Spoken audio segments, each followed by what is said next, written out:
Hello student, welcome है आपका हमारे यूट्यूब चैनल में। तो हम लोग यहाँ पे स्टडी कर रहे थे एटॉमिक स्ट्रक्चर। एटॉमिक स्ट्रक्चर में कुछ एटॉमिक मॉडल पढ़े थे, आपको याद होगा थॉमसन एटॉमिक मॉडल, उसके बाद रदरफोर्ड एटॉमिक मॉडल था जो उसने प्रपोज किया था on the basis of Rutherford alpha particle scattering experiment. तो उस एक्सपेरिमेंट के बेसिस पे उसने एक मॉडल दिया था जिसको अपन रदरफोर्ड एटॉमिक मॉडल बोलते हैं। तो आपको याद होगा कि वो मॉडल क्या था। तो रदरफोर्ड ने एक मॉडल दिया था, उसने बोला था कि एटम के सेंटर एक पार्ट होगा, जो सेंट्रिक पार्ट होगा उसको बोलते हैं न्यूक्लियस, और न्यूक्लियस के अराउंड जो है इलेक्ट्रॉन रिवॉल्व करते हैं इन सर्कुलर पाथ। ये रदरफोर्ड एटॉमिक मॉडल में उसने बोला था। अब रदरफोर्ड एटॉमिक मॉडल में उससे पूछा गया भाई इलेक्ट्रॉन की स्पीड कितनी है, उसकी काइनेटिक एनर्जी कितनी है, कितनी उसकी वेलोसिटी है, या फिर वो कितनी डिस्टेंस पे रिवॉल्व करेगा, उस सर्कुलर पाथ का रेडियस क्या है। तो ये सब चीजें क्या है, तो इनका कोई कैलकुलेशन रदरफोर्ड के पास नहीं था। तो उसके बाद जो आता है वो है बोर एटॉमिक मॉडल। तो ये जो जितने भी रदरफोर्ड के ड्रॉबैक्स थे उनको थोड़ा एक्सप्लेन आगे कर देगा बोर एटॉमिक मॉडल। तो बोर एटॉमिक मॉडल से पहले हम लोगों ने एक चीज की नीड थी, वो पढ़ा था प्लैंक्स क्वांटम थ्योरी। ठीक है, तो बोर एटॉमिक मॉडल में देखते हैं।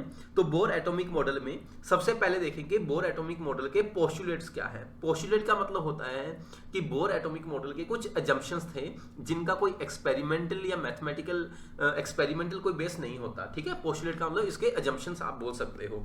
तो इसके जो अजम्पशंस थे वो क्या क्या थे बोर एटॉमिक मॉडल के। तो उसने क्या बोला बोर ने, तो बोर ने पहला जो अजम्पशन था इसका, इसके एटॉमिक मॉडल का, बोर ने जो इसका पोस्टुलेट आप देखोगे, उसने बोला कि जो एटम है वो इस तरीके से स्फेरिकल होगा। ठीक है, और उसके सेंट्रिक पार्ट में यहाँ पे होगा न्यूक्लियस, और न्यूक्लियस में होंगे न्यूट्रॉन एंड प्रोटॉन्स, और जो इलेक्ट्रॉन होंगे वो सर्कुलर पाथ में कुछ इस तरीके से सर्कुलर पाथ में क्या करेंगे, इलेक्ट्रॉन रिवॉल्व करते हैं अराउंड द न्यूक्लियस। तो इस तरीके से इन्होंने बोल दिया कि सब एटॉमिक पार्टिकल जो हैं वो इस तरीके से रिवॉल्व करते होंगे। अब ये जो इलेक्ट्रॉन है अगर ये इस तरीके से सर्कुलर पाथ में रिवॉल्व करेगा तो इतना आप मैकेनिक्स से जानते हो कि इस इलेक्ट्रॉन पे कुछ ना कुछ सेंट्रीपिटल फोर्स जो आप बोलते हो centrifugal force of attraction electron पे लगेगा। क्यों लगेगा, क्योंकि ये जो प्रोटॉन है न्यूक्लियस में उसका चार्ज है पॉजिटिव, और जो इलेक्ट्रॉन है इलेक्ट्रॉन का चार्ज है नेगेटिव। तो इन दोनों के बीच में नेगेटिव और पॉजिटिव चार्ज के बीच में जो अट्रैक्शन होगा वो इसको प्रोवाइड करेगा, इसका सर्कुलर पाथ के लिए इसको जो सेंट्रीफ्यूगल फोर्स होगा वो। अब यहाँ पे आप थोड़ी सी कैलकुलेशन देखोगे तो इसी कैलकुलेशन के बेसिस पे हम लोग कुछ चीजें ड्राइव कर लेंगे, फॉर्मूलाज जो भी आपको चाहिए। इलेक्ट्रॉन की एनर्जी कैलकुलेट कर पाओगे, इलेक्ट्रॉन की वेलोसिटी कैलकुलेट कर पाओगे, इलेक्ट्रॉन कितनी डिस्टेंस पे या रेडियस कितनी है उस सर्कुलर पाथ की, ये सब चीजें आप कैलकुलेट कर पाओगे with the help of bore atomic model. ठीक है, तो अब देखो जो बोर एटॉमिक मॉडल है, सबसे पहला इसका जो और अजम्पशन देखें अपन कि वो जो वैलिड है, valid only for uni electronic species, कि बोर एटॉमिक मॉडल जो है वो यूनी इलेक्ट्रॉनिक स्पीसीज के लिए ही वैलिड है। यूनी इलेक्ट्रॉनिक स्पीसीज का मतलब होता है जिनमें केवल एक सिंगल इलेक्ट्रॉन हो, ऐसी स्पीसीज के लिए ही वैलिड होगा बोर एटॉमिक मॉडल।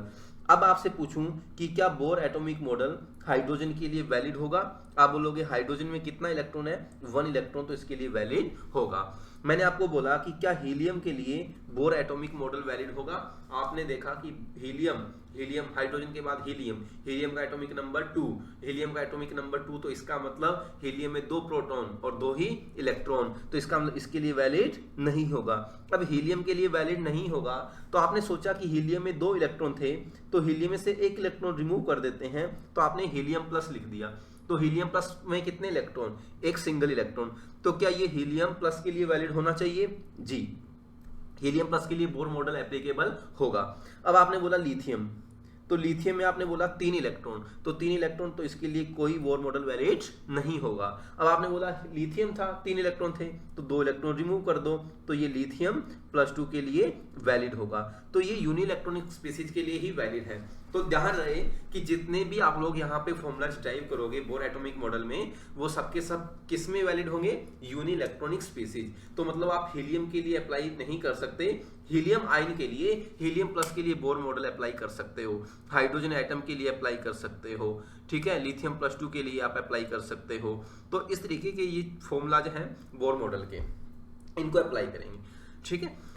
अब देखो इसका जो थर्ड पोस्टुलेट है वो क्या था, इसने बोला कि जो इलेक्ट्रॉन रिवॉल्व करेगा उसका जो एंगुलर मोमेंटम है, ठीक है, इसका जो एंगुलर मोमेंटम है, एंगुलर मोमेंटम ऑफ इलेक्ट्रॉन, ठीक है, एंगुलर मोमेंटम को आप कई बार जे से भी लिखते हैं, तो एंगुलर मोमेंटम होता है mvr। तो जो एंगुलर मोमेंटम इसने बोला कि दैट इज क्वांटाइज्ड, क्वांटाइज्ड अभी अपने पढ़ा था पहले ही क्वांटम थ्योरी में, प्लैंक्स क्वांटम थ्योरी में, तो nh/2π, ठीक है, तो ये क्वांटाइज्ड है। इसने बोला कि जो एंगुलर मोमेंटम है mvr वो h/2π का सिंपल इंटीजर मल्टीपल होगा। तो ये जो n है, n की जो इंटीजर वैल्यू है, n यहाँ पे क्या होगा, इंटीजर वैल्यू, n होगा इंटीजर वैल्यूज, यानी कि 1 2 3 4 5 6 कुछ इस तरीके की इंटीजर वैल्यू होगी n की।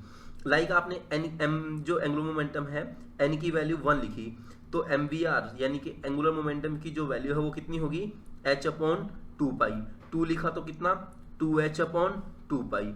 3 लिखा तो 3h/2π। 4 लिखा तो 4h/2π।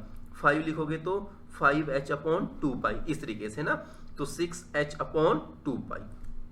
इस तरीके की वैल्यू पॉसिबल है किसकी, एंगुलर मोमेंटम की। तो n की वैल्यू इंटीजर ही होनी चाहिए। अगर n की वैल्यू कोई फ्रैक्शन वैल्यू आ गई तो फिर वो वैल्यू, तो ये जो इस तरीके से आपने लिखा, तो ये n का इंटीजर वैल्यू ही पॉसिबल है।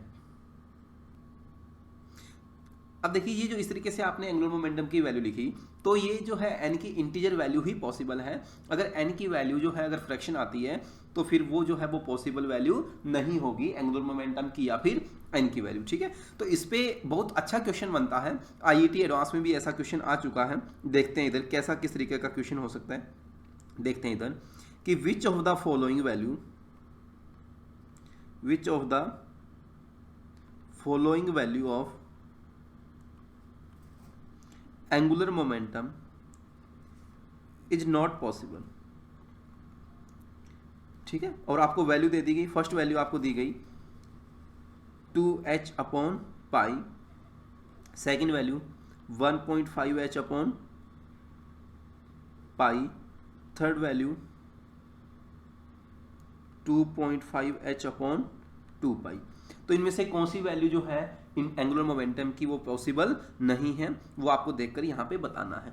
तो आप इसको पॉसिबल है या नहीं है ये कैसे देखकर पता करोगे, इसके लिए सिंपल सा मेथड है कि जो एंगुलर मोमेंटम दिया गया है आपको, तो उसके लिए आप उसको कंपेयर कर दो किससे, nh/2π से। अब आपने उसको nh/2π से कंपेयर किया और n का वैल्यू कैलकुलेट करो। अब n का वैल्यू अगर इंटीजर आता है, तो n का वैल्यू इंटीजर आता है तो इट मीन्स वो वैल्यू पॉसिबल है, और n का वैल्यू अगर कुछ फ्रैक्शन आता है तो it means that value is not possible.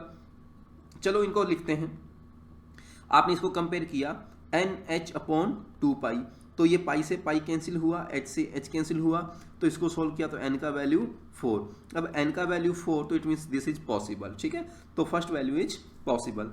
Second के लिए आपने लिखा nh/2π, तो यहाँ पे आप कई बार आप जल्दबाजी करते हो, आपको फ्रैक्शन दिखा 1.5h/π, तो आप जल्दबाजी में लिखते हो ये फ्रैक्शन आ गया, ये पॉसिबल नहीं है। नहीं, इसको थोड़ा सा बहुत अच्छे ध्यान से देखना कि क्या गिवन है ना। तो ये 1.5h/π गिवन है, ये 2 गायब है यहाँ से आप देखोगे। तो आपने इसको nh/2π से कंपेयर किया, पाई से पाई कैंसिल हुआ, ये कैंसिल हुआ, तो इसको सोल्व किया तो n का वैल्यू कितना, 3। क्या n का वैल्यू 3 पॉसिबल है?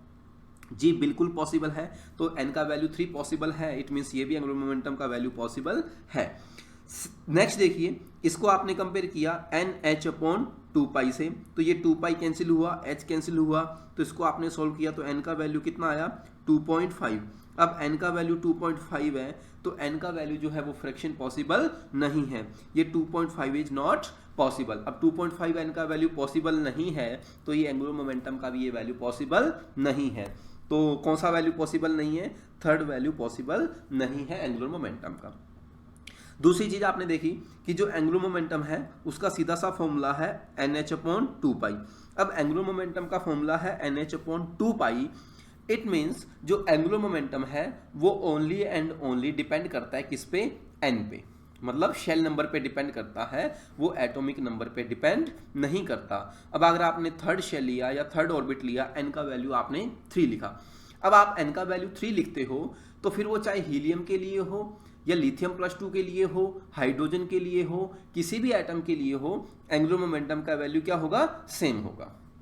ठीक, एंगुलर मोमेंटम का वैल्यू के लिए क्या होगा, सेम होगा। अगर लेट से आपने इधर देखो एग्जांपल, आपने n का वैल्यू लिया 3, अब n का वैल्यू 3 लिया तो आप हाइड्रोजन एटम लिखोगे या आपने हीलियम प्लस लिखा या आपने लिथियम +2 लिखा या फिर आपने बेरिलियम +3 लिखा, तो इन सब के लिए n का वैल्यू 3 होगा। तो जो एंगुलर मोमेंटम है mvr उसका वैल्यू कितना होगा, 3h/2π सेम होगा, मतलब वो n पे डिपेंड करता है, z पे डिपेंड नहीं करता। ठीक, फिर जो बोर ने बोला था, उन्होंने ये बोला था कि यहाँ पे सेंटर पे क्या होगा, एक न्यूक्लियस होगा, न्यूक्लियस में होंगे प्रोटॉन्स, कितने होंगे, z number of protons. z क्या है पूछोगे, एटॉमिक नंबर, ये z क्या है, एटॉमिक नंबर। तो एटॉमिक नंबर है तो जितने नंबर ऑफ एटॉमिक नंबर है तो उतने ही नंबर ऑफ क्या होंगे, प्रोटॉन्स होंगे, यानी कि नंबर ऑफ प्रोटॉन्स कितने होंगे, z। ठीक है, अब यहाँ पे न्यूट्रॉन्स भी होंगे।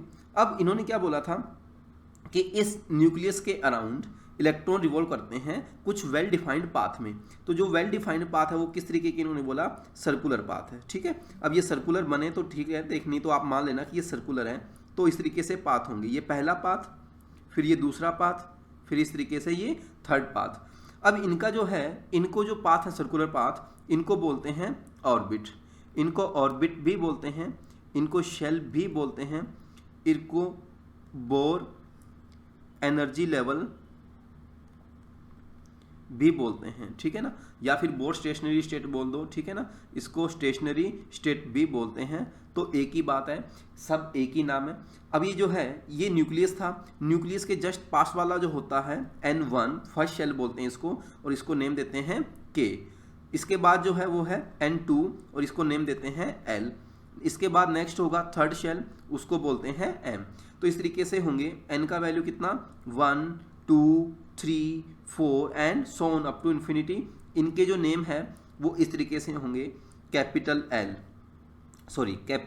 K L M N O, इस तरीके से कैपिटल में इनके नेम दिए जाते हैं। तो इस तरीके से बोर ने बोल दिया।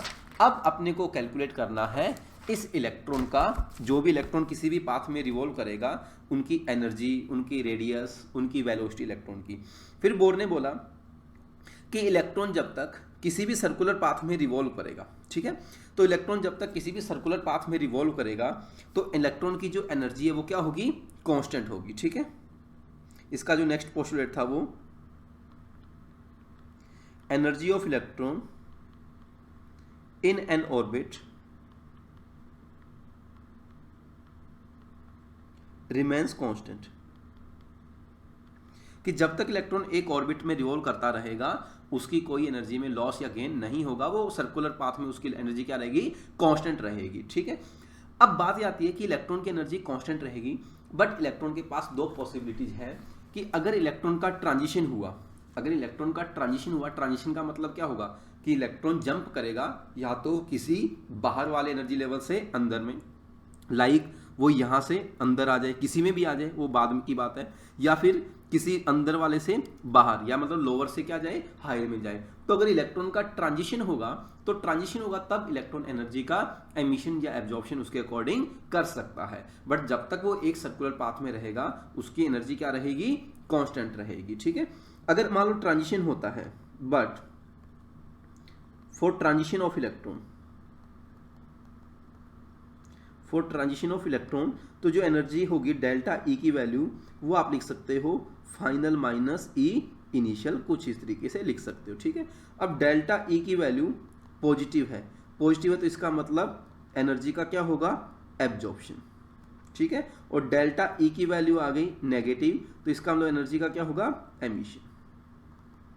वो अपन कैलकुलेट करेंगे कि कब एब्जॉर्प्शन होगा, कब एमिशन होगा, कितना एब्जॉर्प्शन होगा, कितना एमिशन होगा, सब कैलकुलेट करेंगे, उसकी टेंशन ना लें आप।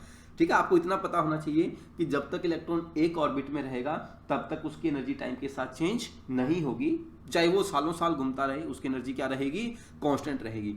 बट उसकी एनर्जी में लॉस या गेन कब होगा, जब इलेक्ट्रॉन का ट्रांजिशन होगा from one energy level to another energy level, तब उस केस में।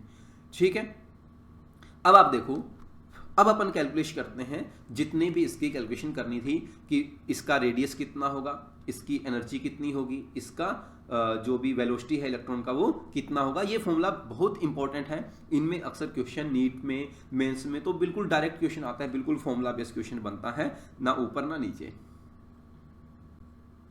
देखते हैं, अगर कोई भी एटम लिया तो अब उसके जो न्यूक्लियस है, न्यूक्लियस का जो चार्ज होगा वो कितना होगा, Z इंटू ई, ठीक है। और ये पॉजिटिव चार्ज होगा न्यूक्लियस का। न्यूक्लियस में प्रोटॉन्स होंगे, तो अभी न्यूट्रॉन्स भी होंगे, बट अभी अपन बात कर रहे हैं चार्ज की, ठीक है। तो ये Z इंटू ई। अब इलेक्ट्रॉन लेट से किसी भी nth ऑर्बिट में रिवॉल्व कर रहा है। अब इलेक्ट्रॉन किसी भी nth ऑर्बिट में रिवॉल्व कर रहा होगा इस तरीके से, ये आपने रिवॉल्व करवा दिया। लेट से इसका रेडियस कितना है, r, ये कितनी डिस्टेंस पे रिवॉल्व कर रहा है, r डिस्टेंस पे, और ये जो इलेक्ट्रॉन है इसका चार्ज कैसा है, नेगेटिव।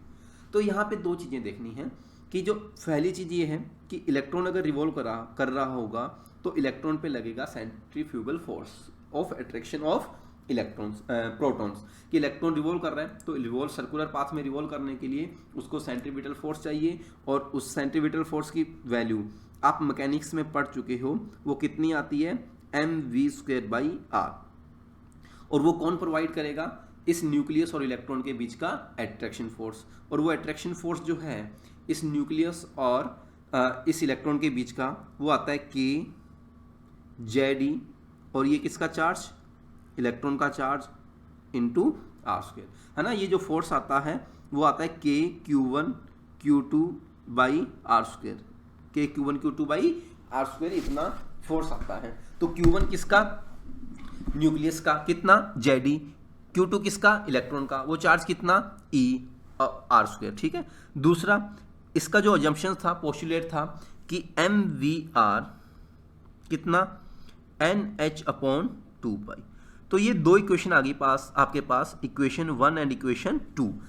अब इक्वेशन 1 एंड इक्वेशन 2 में आपके पास दो वेरिएबल हैं, R एंड V। तो इन दोनों को किस तरीके से एडजस्ट कर लो आप, ताकि आप R एंड V का वैल्यू कैलकुलेट कर पाओ यहाँ पे, ठीक है। तो R एंड V का वैल्यू कैसे कैलकुलेट कर पाओगे आप, देखते हैं इधर, ठीक। देखो इधर R से R क्या हुआ, कैंसिल, ये वैल्यू कैंसिल हो गई, ठीक है। अब आप क्या करो, इन दोनों इक्वेशन को सॉल्व करते हैं जैसे तैसे। अब आप इसको लिखने के लिए इक्वेशन को जो है इस तरीके से लिखो, फर्स्ट वाली को mv² kZe²/r, और जो सेकंड वाली इक्वेशन है वो हो जाएगी mv NH/2πr। ये इक्वेशन आ गई, ये इक्वेशन 3 लिख दो, इसको 4 लिख दो, ठीक है। अब आप क्या करो, इनको डिवाइड कर दो, इक्वेशन 3 डिवाइडेड बाई इक्वेशन 4। तो देखो इधर m से m कैंसिल हो जाएगा, v²/v, तो ये होगा v। इधर जो लिखोगे वो लिखोगे kZe²/r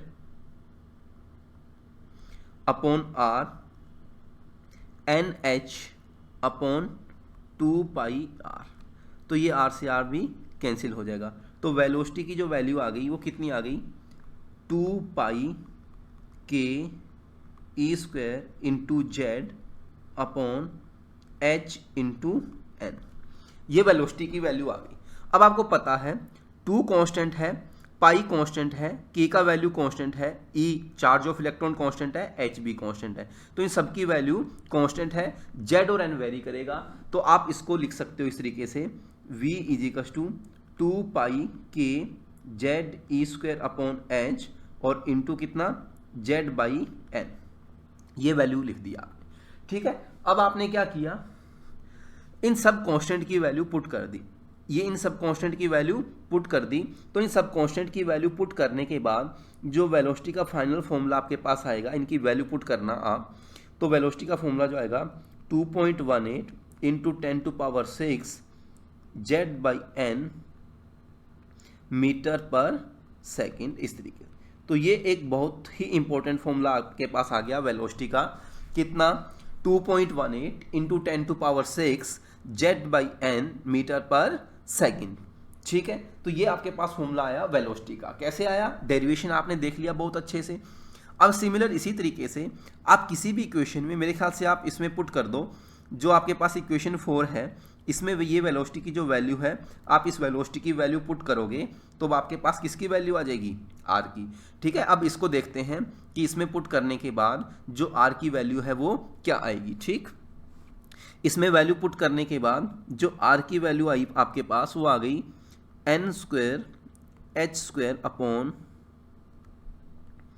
4 pi square m k z ई स्क्वायर। ठीक है, अब आर की जो वैल्यू है उसको आप लिख दो H square upon 4 pi square M Z ई स्क्वायर, और ये होगा N square by Z.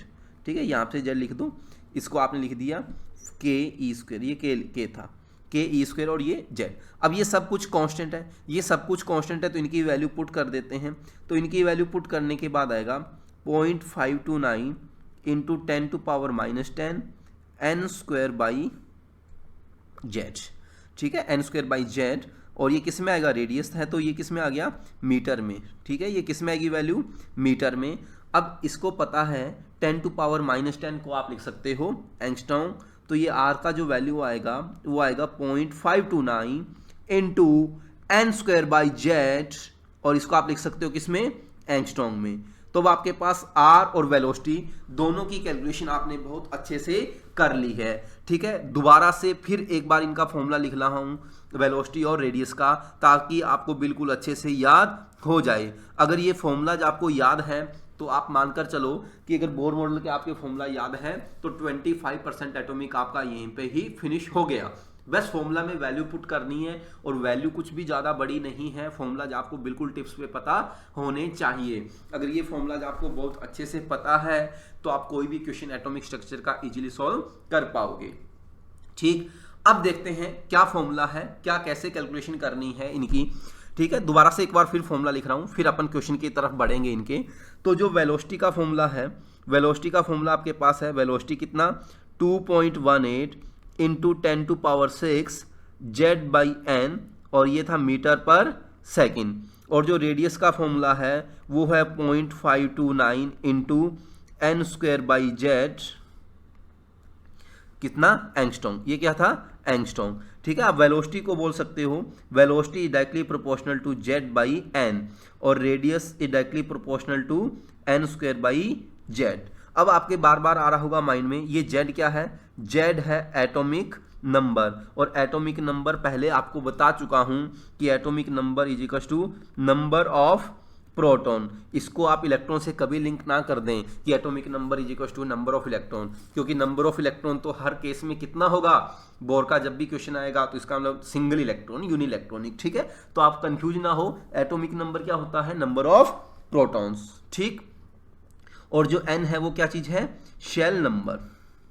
N क्या चीज है, शेल नंबर। तो बस आपके पास दो फॉर्मूलाज हैं, इन दो फॉर्मूलाज में आप इनकी वैल्यूज पुट करोगे और आंसर ले आओगे। अगर दोनों फॉर्मूलाज आपको अच्छे से आ गए तो आप कोई भी क्वेश्चन इजीली कर पाओगे। अब बात ये आती है कि अगर दोनों फॉर्मूलाज आपको पता है वेलोसिटी और रेडियस का, अब अपने से एक चीज और कैलकुलेट करनी थी, वो थी एनर्जी ऑफ इलेक्ट्रॉन। तो अगर आपको इलेक्ट्रॉन की वेलोसिटी पता है तो आप इजीली कैलकुलेट कर सकते हो काइनेटिक एनर्जी, हाफ mv²। और आपको चाहिए पोटेंशियल एनर्जी, अगर इलेक्ट्रॉन की डिस्टेंस आपको न्यूक्लियस से पता है तो आप पोटेंशियल एनर्जी कैलकुलेट कर सकते हो।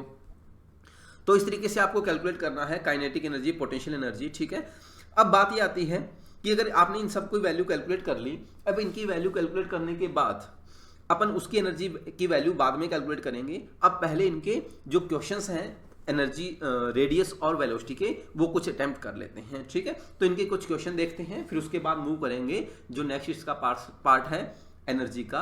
वो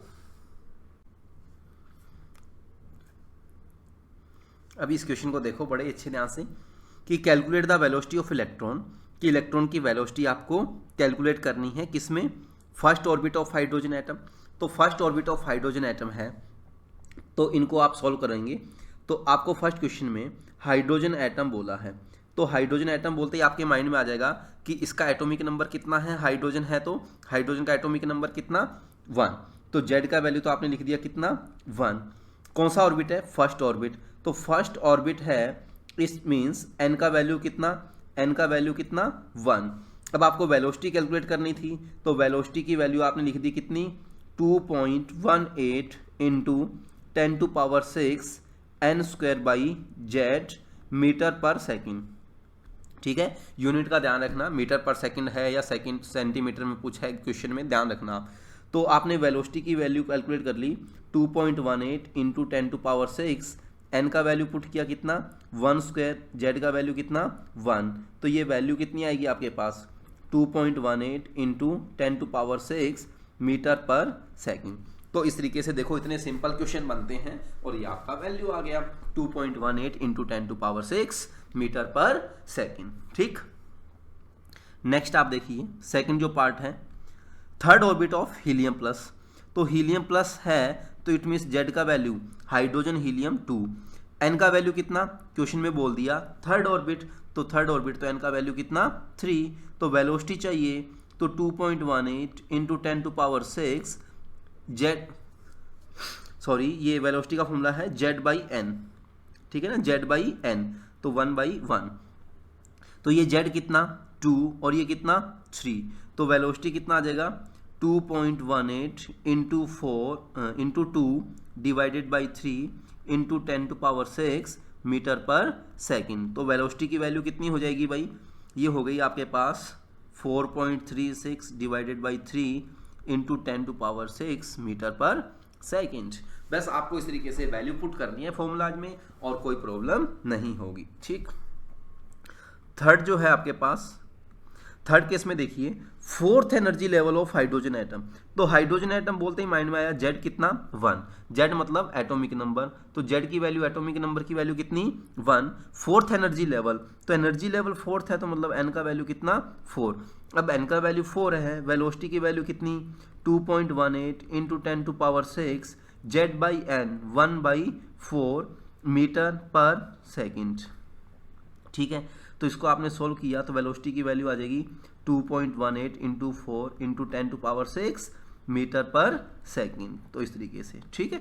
तो अब आपने देखा कि वेलोसिटी जो है वो इन्वर्सली प्रोपोर्शनल टू कितना है n है, तो मतलब जैसे जैसे आप न्यूक्लियस से अबव जाओगे, दूर जाओगे, तो न्यूक्लियस से जैसे जैसे डिस्टेंस पे जाओगे एक पर्टिकुलर एटम में, तो न्यूक्लियस से डिस्टेंस पे जाने पर उसकी इलेक्ट्रॉन की वेलोसिटी जो है वो क्या होगी, डिक्रीज होगी। इलेक्ट्रॉन की वेलोसिटी क्या होगी, डिक्रीज, अगर न्यूक्लियस से दूर जाते हो अवे फ्रॉम न्यूक्लियस एक पर्टिकुलर एटम के लिए। नेक्स्ट क्वेश्चन देखिए, इसमें क्या है, रेडियस कैलकुलेट करना है।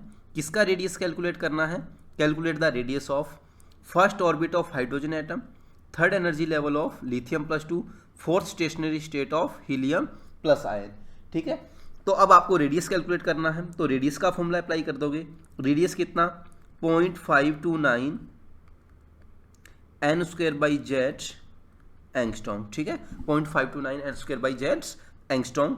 तो अब वैल्यू पुट करो, आर का वैल्यू 0.529 इंटू एन का वैल्यू कितना है, first orbit of hydrogen atom, तो एन का वैल्यू 1, हाइड्रोजन कितना 1 एंगस्ट्रॉम, तो रेडियस कितना आ गया 0.529 एंगस्ट्रॉम। ठीक है ना, तो ये जो first orbit of hydrogen atom आता है इसको एक ए नोट से भी लिखते हैं, इसको किससे लिखते हैं, ए नोट से, तो इसको बोलते हैं बोर रेडियस, इसको क्या बोलते हैं, बोर रेडियस। ठीक है, तो ध्यान रखना कई बार 0.529 की टर्म्स में ही लिखा रहता है, तो ये कितना हो गया 0.529 एंगस्ट्रॉम, तो ये हो गया bore radius. Next second part देखिए, इसका सेकंड पार्ट क्या है, third energy level of lithium +2।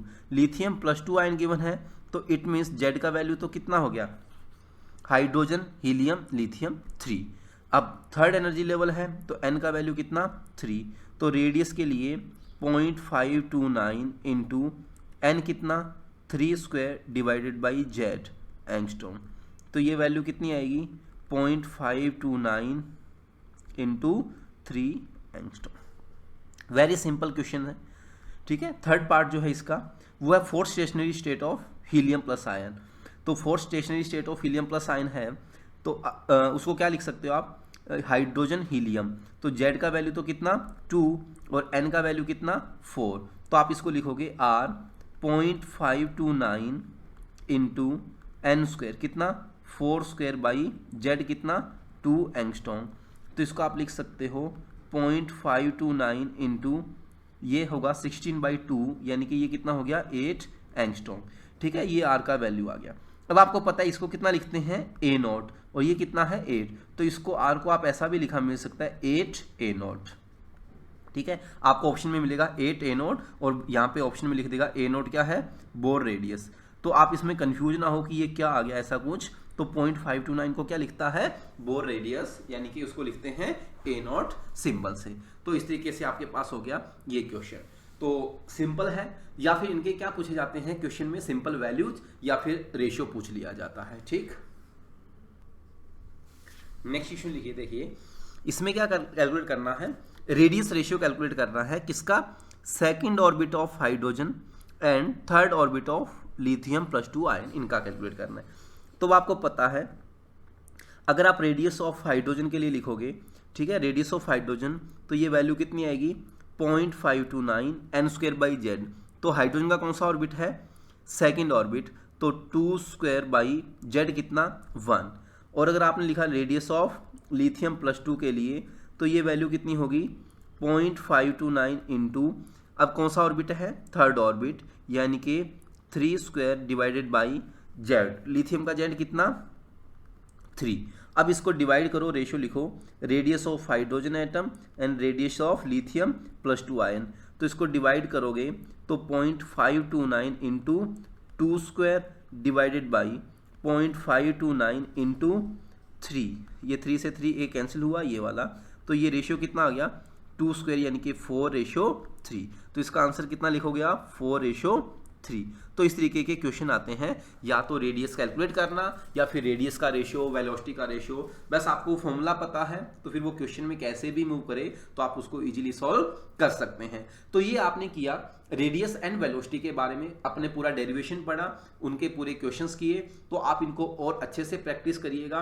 फिर नेक्स्ट क्लास में हम लोग इसको आगे कंटिन्यू करेंगे, कुछ और अच्छे क्वेश्चंस करेंगे। फिर इसी की हेल्प से, रेडियस और वेलोसिटी की हेल्प से कैलकुलेट करेंगे एनर्जी ऑफ इलेक्ट्रॉन कितना होगा। ठीक है, और अगर आपको ये वीडियो अच्छा लगे तो प्लीज़ इसको सब्सक्राइब कीजिएगा, अपने फ्रेंड्स को रेफर कीजिएगा।